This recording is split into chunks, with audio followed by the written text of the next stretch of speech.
టీచర్ల సర్దుబాటు ప్రభుత్వ బడుల్లో విద్యార్థుల సంఖ్యకు అనుగుణంగా సర్ప్లస్ ఉన్న స్కూళ్ళ నుంచి ఇతర పాఠశాలలకు ప్రైమరీ అప్పర్ ప్రైమరీ హై స్కూళ్లకు వేరువేరుగా విధి విధానాలు విద్యాశాఖ ఉత్తర్వులు జారీ. బావిలో దూకి తల్లి కూతురుల ఆత్మహత్య. సిద్దిపేట జిల్లా బెజ్జంకి మండలంలో ఘటన. భర్త వేధింపులు భరించలేక రాజవ్వ అనే మహిళ తన కూతురితో కలిసి బావిలో దూకి ఆత్మహత్య చేసుకుంది. ఈ ఘటన సిద్దిపేట జిల్లా బెజ్జంకి మండల కేంద్రంలో శుక్రవారం చోటు చేసుకుంది. అమ్మాయి చాలా బాగుంది. ఆడపిల్లలు ఆడ పులులక్క తయారు చేయండి. చదువుకోవడానికి చాలా అవకాశాలు ఉన్నాయి. భర్త వేధిస్తే పోలీస్ స్టేషన్లో కంప్లైంట్ ఇవ్వండి. బయటికి రండి, లేకపోతే వదిలేయండి. డైవర్స్ ఇచ్చి ఉద్యోగం చేసుకో, కూలో నాలో చేసుకో, ఆత్మస్థైర్యంతో బతుకు. లోకులు కాకులు మొగుడిని వదిలేసినాం అంటారు, అన్న అంటారు. కానీ మనం ఏంటనేది we have to prove our self. మనల్ని మనం ప్రూవ్ చేసుకుంటున్నామా లేదా అనేది చాలా ఇంపార్టెంట్. ఆత్మహత్య అన్నిటికీ పరిష్కారం కాదు. ఈరోజు భర్త కొట్టిండనో లేకపోతే అత్త తిట్టిందనో ఏడ్చుకుంటూ కూర్చునే రోజులు ఇవాళ కాదు.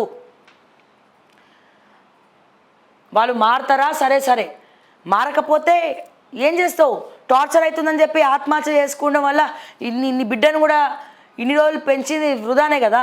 బిడ్డను చంపుకునే పనేముంది, నువ్వు చనిపోయే పనేముంది? ఎంతమంది బయటికి వచ్చి కూలి నాలి పనులు చేసుకొని బతకట్లే. ఎక్కడ పని చేసినా 20,000 రూపాయలు తక్కువ వస్తలేవు కూలి పనులకు తెలుసా. ఎక్కడ పని చేసినా 20,000కి తక్కువ రాదు. సిటీ హైదరాబాద్కి వస్తే ఏ ఇల్లన్నా పని చేసిన, పోనీ ఇంట్లో అంట్లు తోమి బట్టలు ఉతికినా మినిమం 3,000 తీసుకుంటారు. మినిమం అట్లా ఒక 10 ఇల్లు వేసుకుని అయిపోతుంది. ఒకవేళ చదువు లేదు ఏం లేదు అనుకున్నప్పుడు. సో మనం ఆలోచించే తీరు మారాలా. భయం, అన్నిటికీ కారణం భయం. ఆ భయం అనేది ఎప్పుడైతే మనకి దూరం అవుతుందో అప్పుడు అన్ని ట్రాక్లోకి వస్తాయి. భయం అనేది ఎవరికైనా మన మొదటి శత్రువు. నేను అది చేయలేనేమో, నేను ఇది చేయలేనేమో, వాళ్ళని ఎక్కిరిస్తున్నారు, వాళ్ళ మీద కమెంట్లు పెడుతున్నారు, వాళ్ళు ఇది చేస్తున్నారు అది చేస్తున్నారు అంటే ముందరికి వెళ్ళలేము, అక్కడే ఉండిపోవాలా. చావే శరణ్యం అనిపిస్తుంది, కానీ అది కాదు. ఎస్, నేను ఏమైనా చేయగలుగుతా, నేను అమ్మాయిని, అరే ఒకరికి జన్మనిచ్చిన, పురిటి నొప్పులు భరించిన, ఇంకెన్నైనా భరిస్తా, ఓర్పు ఎక్కువ నాకు, ఎన్నైనా భరిస్తా, నేను నా కాళ్ళ మీద నిలబడతా, నా భర్తకి బుద్ధి చెప్తా, నా అత్తమ్మమ్మలకు బుద్ధి చెప్తా. కట్నం అడుగుతావు, నువ్వు ఎందుకు అడుగుతావు కట్నం? కంప్లైంట్ వచ్చి బయటికి రారు. రానంతకాలం ఇటువంటి కన్నీళ్ళు కష్టాలు ఉంటూనే ఉంటాయి. సో నేను చెప్పేది అది, కాళ్ళ మీద నించోవాలి. అందుకే ఆడపిల్లలకు చదువు అనేది ఈ రోజుల్లో చాలా ఇంపార్టెంటు. ఎప్పుడు ఎక్కడ ఏం జరుగుతుందో తెలియదు. ఇది మాత్రం దయచేసి గుర్తుపెట్టుకోండి. సో ప్రతి ఒక్కరు చదువుకొని ఉండాలి. ప్రతి ఒక్క ఆడపిల్ల చదవాలా, కాళ్ళ మీద నిలబడాలా, ఉద్యోగాలు చేయాలా. ఉద్యోగం అనేది కుటుంబ పోషణకి మాత్రమే కాదు, సెల్ఫ్ రెస్పెక్ట్కి కూడా ఉద్యోగం అనేది చాలా ఇంపార్టెంట్. ఇది మాత్రం గుర్తుపెట్టుకోండి దయచేసి. ఆఫీసులలో సతాయించేటోళ్ళు ఉంటారు, ఎక్కడన్నా ఉంటారండి పురుగులు. నువ్వు ఏ రకంగా వాడికి బుద్ధి చెప్తావు అనేది ఇంపార్టెంట్. అన్నిటికీ ఫస్ట్ కావాల్సింది ఏంది? ధైర్యం, సంకల్పం. సో దయచేసి నేను ప్రతి ఒక్క మహిళకు చెప్తున్నా, ఇటువంటి సిచ్యువేషన్లో ఏ మహిళ ఉన్నా బయటికి రండి. తప్పితే మీ ప్రాణాలు తీసుకోవద్దు, ఆత్మహత్యలు చేసుకోవద్దు అని చెప్పి నేను మరొక్కసారి తెలియజేస్తా ఉన్నా.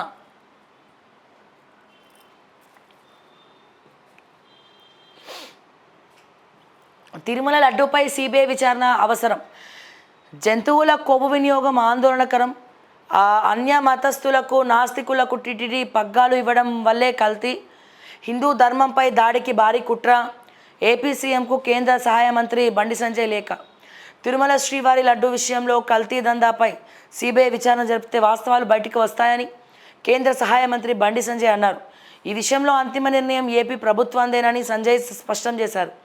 కల్తీ విషయంపై స్పందించిన ఆయన ఏపీ సీఎం చంద్రబాబుకు శుక్రవారం లేఖ రాశారు. ఖచ్చితంగా సిబిఐ విచారణ చేపడితేనే వాస్తవాలు బయటికి వస్తాయి. ఇంకా జోరుగా, ఇంకా డీటెయిల్డ్గా, ఇంకా డీప్గా విచారణ చేయబడతారు. సో డెఫినెట్గా దీన్ని పరిగణలోకి తీసుకోవాలి. సిబిఐకి ఇస్తేనే, ఎందుకంటే ఇది ఇప్పుడు ఇంటర్నేషనల్ ఇష్యూ అయింది. ప్రపంచ స్థాయిగా శ్రీవారి హుండీ నిండుతున్నప్పుడు, నేషనల్ మీడియా పెద్ద పెద్ద ఛానల్స్ దీని గురించి మాట్లాడుతున్నప్పుడు, సో ఖచ్చితంగా వీటన్నిటి గురించి కూడా మాట్లాడాల్సిందే, చేయాల్సిందే, సిబిఐ ఎంక్వైరీ పడాల్సిందే. దేశంలో తెల్ల రేషన్ కార్డుల సంఖ్య తగ్గాలి. ఉచితాలు వద్దు, సొంతంగా బతకగలం, అవే స్థాయికి రావాలి. పెద్దల బ్యాంక్ రుణాలు ఎగ్గొడుతున్నారు. మహిళా సంఘాలు మాత్రం 98% రీపేమెంట్ చేస్తున్నారు ఈటెల రాజేందర్.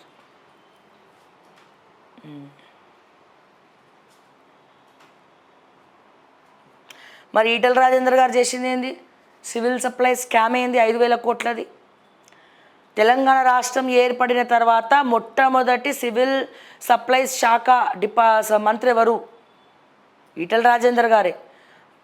లోన్ తీసుకుంది ఎవరు? 1,700 కోట్లు. 1,700 కోట్లు దేనికి ఖర్చు పెట్టినావు? ఏ రకంగా వరి పంట కావచ్చు, ఏ రకంగా ఈ బియ్యం కొనుగోలు కావచ్చు, ఏ రకమైనటువంటి స్కామ్ జరిగింది? 1,700 కోట్ల అప్పు తీసుకొని ఇప్పటికి కూడా 1,300 కోట్లు మనం మిత్తే కట్టినాం. ఈ రోజున అన్నిటికంటే చీకట్లో కూరుకపోయినటువంటి డిపార్ట్మెంట్ ఏదైనా ఉందంటే అది సివిల్ సప్లైసు. ఇంకా ఎఫ్ఏసికి ఇక్కడికి పంచాయతీ నడుస్తుంది. ఎవరి వల్ల? లెటర్లు పంపిస్తూనే ఉన్నారు కానీ గవర్నమెంట్ రిప్లైస్ ఇస్తలేదు. ఎవరి వల్ల? అది మిస్టర్ ఈటెల రాజేందర్ గారి వల్ల. సో మరి దీని గురించి మాట్లాడండి అయ్యా అంటే ఎవరు మాట్లాడరు. రేవంత్ రెడ్డి గారితో సహా మాట్లాడరు. డీటెయిల్స్ పంపించినా మాట్లాడరు.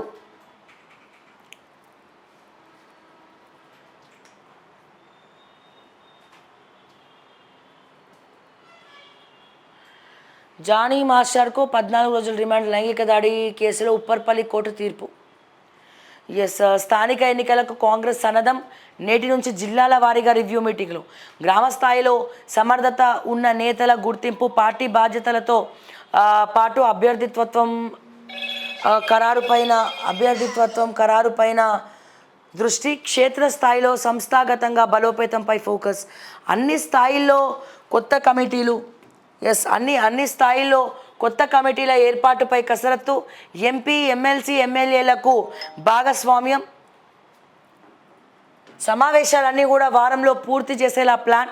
నేడు వరంగల్, కరీంనగర్, నిజామాబాద్ జిల్లాల్లో నేతలతో రివ్యూ. పిసిసి చీఫ్తో పాటు ఇన్ఛార్జ్ దీపాదాస్ ఆధ్వర్యంలో గ్రామ స్థాయిలో సమర్థత ఉన్న నేతల గుర్తింపట. నేటి నుంచి జిల్లాల వారీగా ఓకే. స్థానిక ఎన్నికలకు కాంగ్రెస్ సన్నద్ధం. నేను చెప్తున్నా కాంగ్రెస్ పార్టీకి నేను వేస్తున్నటువంటి ప్రశ్న, కులగణన ఏమైంది? ప్రజలారా దయచేసి కమ్యూనిటీలో పోస్ట్ పెట్టండమ్మా. కులగణన ఏమైంది? కులగణన చేసిన తర్వాతే స్థానిక ఎన్నికలకు కాంగ్రెస్ పార్టీ వెళ్ళాలా?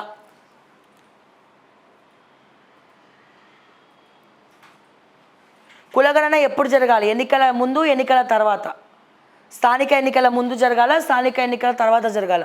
కులగణన చేసిన తర్వాతనే లోకల్ బాడీ ఎలక్షన్కి మీరు జీవో ఇవ్వండి అని చెప్పి నేను మరొకసారి తెలియజేస్తున్నా. కులగణని కావాలనే కులగణన చేస్తలేరు. రేపు అంటారు, ఎల్లుండి అంటారు, మళ్ళీ అవతల ఎల్లుండి అంటారు. అది ఎప్పుడు అడిగినా రేపే, అది ఎప్పుడు అడిగినా ఎల్లుండే. అది బీసీలకు, బలహీన వర్గాలకు అన్యాయం చేస్తున్నారు లేదా? కులగణన చేస్తేనే లోకల్ బాడీకి వెళ్ళండి అని చెప్పి నేను మరొక్కసారి కాంగ్రెస్ పార్టీకి చెప్తా ఉన్నా. చిరంజీవికి ఏఎన్ఆర్ అవార్డు వచ్చే నెల 28న ప్రదానం. ఏఎన్ఆర్ స్టాంపును విడుదల చేసిన పోస్టల్ శాఖ. అధ్యయనం పూర్తవక ముందే కాళేశ్వరం పనులు. ఓవైపు కన్స్ట్రక్షన్, మరోవైపు మోడల్ స్టడీస్. ప్రీ పోస్ట్ మ్యాన్ నూన్ రిపోర్ట్లను మేము ఇవ్వలేదు. ఎక్కువ నీటి నిల్వలతోనే 3 బ్యారేజ్ల డ్యామేజ్. వరద టైంలో గేట్లు ఎత్తకుండా ఫీల్డ్ ఆఫీసర్ల నిర్లక్ష్యం. పిల్లర్లు కుంగడంపై డ్యామ్ సేఫ్టీకి నివేదికలు అందలేదు. కమిషన్కు వివరించిన సిఈ, ఇంజనీర్లు. ఓపెన్ హౌస్ ఎంక్వైరీకి 8 మంది హాజరు. సింగరేణి కార్మికులకు 796 కోట్ల బోనస్. ఒక్కో కార్మికుడికి 19 లక్షల చొప్పున. మొదటిసారి కాంట్రాక్ట్ కార్మికులకు సైతం 5,000 చొప్పున. దసరాకు ముందే అందిస్తామన్న డిప్యూటీ సీఎం. 69,000 మంది కార్మికులకు లబ్ధి. త్వరలోనే సంస్థ విస్తరణపై కార్యకలాపాలు. థర్మల్ ప్లాంట్లతో పాటు ఒడిస్సాలో మైనింగ్. మంచి విషయం. ఇంటింటికి ఇంటర్నెట్ పైలట్ ప్రాజెక్టుగా రాష్ట్రంలోని 3 గ్రామాల ఎంపిక. వాటి అనుభవాల ఆధారంగా మరిన్ని ఊర్లు విస్తరణ. ఐటీ, పంచాయతీరాజ్ సంయుక్త సహకారంతో కసరత్తు. ఇంటింటికి ఇంటర్నెట్ అవసరమా?